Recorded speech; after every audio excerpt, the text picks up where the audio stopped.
And the thing about all of this is you have to decide that for yourself. Because if you do not decide what that purpose is for yourself and what your values are, they will be dictated to you and you will live a very disconnected and very unhappy life. Hi, welcome to Simply Intentional. My name is Katie. I'm on a journey to live my most fulfilling life and hopefully inspire others to do the same.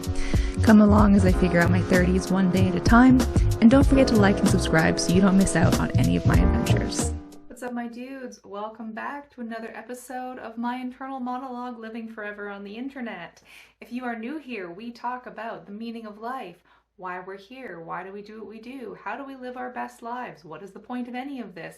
Definitely topics that we can cover in 10-minute lighthearted videos. Also in which I offer you zero advice and probably leave you with more questions than answers about why we do any of this and my mental state. Today, what I want to talk to you is about finding your why. Finding a purpose. What is the purpose of your life? Why do we do any of the stuff that we're doing? So I've been pondering this forever, as I do, and I've been getting questions lately about like why I make content, why I have the blog, why do I make videos, and for me it's simply an outlet. And also, like I've mentioned this in previous videos, I have to. Like I have all these thoughts burbling in my head, and for me this is a really great outlet for it. I simply must write these thoughts down, I must get them out, because otherwise they sort of seethe within me, and this is a very cathartic experience for me. I enjoy it immensely. It makes a lot of the time and energy I spend thinking about these topics seem worth it, and that's a concept that I want to dive into with you today. We've all heard the phrase, life is suffering, and I don't love that, but I think there's an important lesson here, because I don't think your life is always going to be suffering. I think what that is trying to say is that you're going to have ups and downs, right? Like you're going to be disappointed, you're going to experience lows, and without that you wouldn't experience joy and all of those things, and we're always going to be okay. Ultimately, if you need to trust yourself, you're going to be okay. I've made videos about this before. But I think it's a really interesting concept, and I think a lot of what we're seeing in our society now, especially in like Western society, is that we live in a very materialistically comfortable existence. We, like 99% of us, have homes, jobs, food, especially if you're the kind of person that's sitting here watching these sort of videos on the internet. You clearly have some free time and have also thinking of those things. So like we're comfortable. Food in the fridge, clothes on our back, roof to sleep under, an internet connection.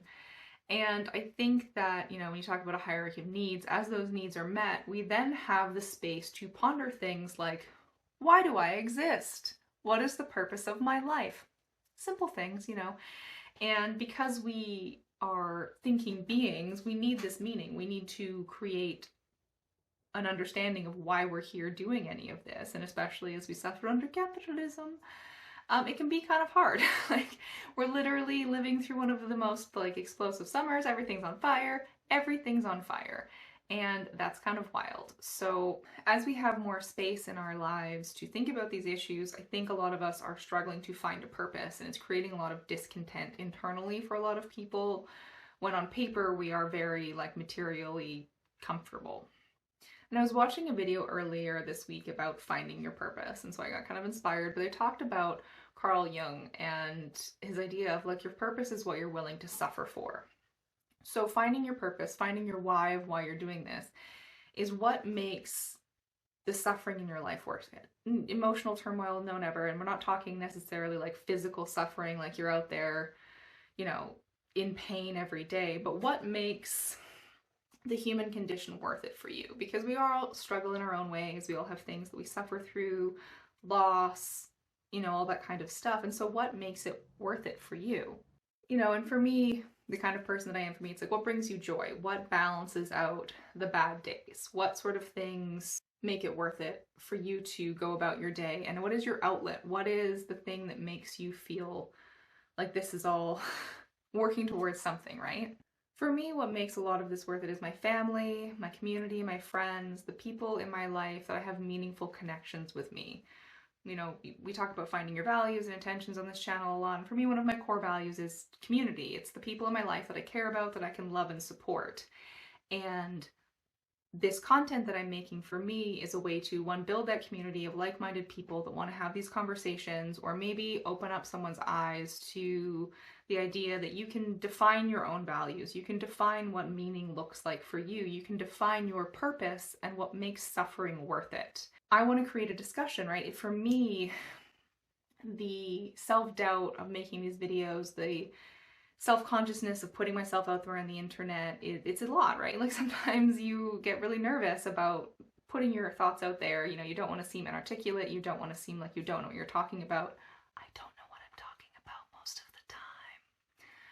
But I want to create this discussion. For me, this is a great record of my thoughts, so it makes it worth it for me because it's sort of like a personal diary, if you will, of my thoughts and experiences, and I grow, and I'm really hoping that one day I can look back on these and see something valuable that and as I make these, as I learn more, as I research these videos, as I read different books about different subjects, I'm growing as a person, and that makes it worth it for me. It makes the self-doubt I have when editing these back, and every time I film one, every time I finish one of these, I sit back and I'm like, that was nonsense, that was all terrible. Why do I do any of this? Who wants to hear what I think? And I'm like, well, some people do, so it's worth it. We talk a lot about the things that bring us joy, but a lot of the times you're sacrificing for that, right? This is something that I heard recently because I love a good quote. You either sacrifice for your dreams or your dreams become what you sacrifice. And that really hit home for me because, like, as I talked in my last video that I just put up, I talk about the things that I'm working towards, right? And it has meant some adjustments. I've had to change my financial plan. I have a little bit less fun money, which is sad. And I understand I'm very fortunate to be in that position where I can reallocate funds and all that. But what are you willing to sacrifice? Are you willing to sacrifice your self-doubt? Are you willing to sacrifice your ineptitude to learn more and grow as a person? Are you willing to sacrifice maybe people in your life that might be holding you back? Because as you grow and as you become a different person, as you realign your values with who you intrinsically are, you will lose people. And it's really tough to do that. But if there are people in your life that when you are putting yourself out there, when you're trying to define your purpose and you're growing and you're building and they're putting you down and they're making fun of you, like, one, that's a lot more about them than it is about you. So please don't take it personally. But you also might have to re-examine those relationships and maybe set up some boundaries with those people. And there might be people that you just have to let go, and that might be part of your path. And so, you know, when they talk about suffering and sacrifice, it isn't like physically like you're out there bleeding in the streets over something. Maybe that's your vibe, do what you want, but it's what are you giving your time and your energy and your expertise to? Where are you leaning on people when you don't know something and you're willing to grow more? Where are you building that trust with yourselves and with others and creating a meaning in your own life when we live in a world that can feel a little bit crazy sometimes? And the thing about all of this is you have to decide that for yourself. Because if you do not decide what that purpose is for yourself and what your values are, they will be dictated to you and you will live a very disconnected and very unhappy life. I think a lot of the times when we see the anger we see with people, the vitriol in the world, and people who are so bitter with their lives is because they have these unmet expectations. They thought their life was going to be a certain way. You decided, this is what my life will look like. I will go through, I will check off all these boxes of everything I should do, and y'all know how I feel about should. And then that either didn't materialize for you or you got it and you realized you were still unhappy. And I think that's where this discontentment comes from, because people are letting their purposes be dictated to them. You are having what you should do with your life be told to you, as opposed to pondering and reflecting on what makes suffering worth it. What is worth your time? What do you actually want to leave behind you? And I'm not saying anyone's going to leave a big legacy, but maybe you impacted someone in a small way that made them a kinder person, that made them a more compassionate person, and that will pass down in everyone they interact with. That's a legacy in of itself, right? And so you have to examine what's important to you and define it for yourself, or you will spend your whole life not really knowing yourself and not really knowing what you want out of life, and then one day it will be over. I can't tell you what your purpose is. I cannot tell you what will bring your life meaning, but a great first step is to just simply reflect on it. Think about the things that are important to you. Think about the people in your life that make you feel engaged and enlivened and purposeful, and learn from them. Watch what they do. go out there and read. You know me and my reading. Read books about subjects you're interested in. Watch TikToks about subjects you're interested in.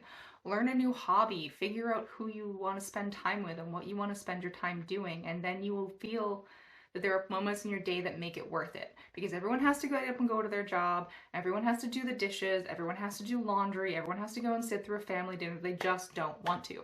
So what in your life is going to make all of that worth it and make you feel like at the end of the day, it was a good life? All right, my lovely humans, that is what I have for you this week. If you liked this video, please like it. It really helps me out. I'm just trying to work away, ideally becoming an influencer and getting to make these all day. That is a joke. I like my big girl job because it gives me big girl paychecks and then I can make videos and, ponder the meaning of life. Please subscribe if you want to see more. Leave a comment down below. I'm always happy to talk to anyone who wants to talk to me. Hit me up on Instagram, slide into those DMs. I will probably answer you if you're not super creepy. I will be posting more regularly throughout the fall, hopefully. My travel schedule is chilled out a little bit until December. Check me out on my blog. That is linked down below. And I'm so happy you stayed through to the end. And as always, I will catch you in the next one.